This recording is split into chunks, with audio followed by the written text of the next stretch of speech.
I'll now move on to the next segment. As I said, three segments. One, AI. Second, I would like to talk to you about DPDP rules. And then the final one on semiconductors. So your DPDP rules, I think last date is coming up on February 18th for feedback of the draft rules. What's been the feedback until now? I think, in fact, we've been talking to groups of people, invited audience across different cities in India.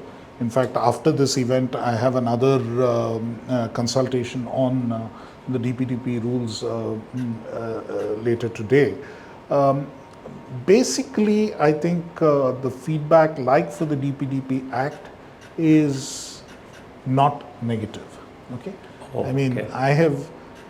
I've spent 35 odd years in the civil service, and I know that if neither side is too happy with you and neither side is too unhappy with you, you've done something right. You know, if one side is very happy and says, oh, you've done a great job, and the others are cribbing, then it's obvious that you've not got the balance right. I think in this particular case, we've got the balance right. I mean, the complaints are not out of the park. It's not as if people are complaining about every provision. They think it's been appropriately balanced.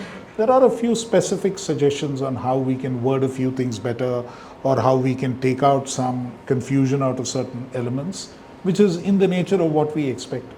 So that is something that, so I think the feedback has been useful. If there is a need, we will also extend the time to get more feedback. I think spending a little more time on the drawing board doesn't hurt at all on something like this. So we will receive some more feedback, and then we will carefully consider it, because there's quite a volume of it which has come in. So, and since it relates to specific laws, we'll have to go clause by clause and figure out how exactly to address it.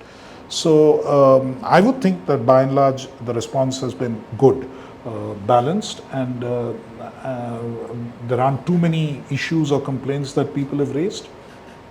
Mostly it relates to a limited number of points, and I think we should be able to address it. And some of those points are very difficult to address. I mean, in the sense, nobody globally has found the exact solution for it.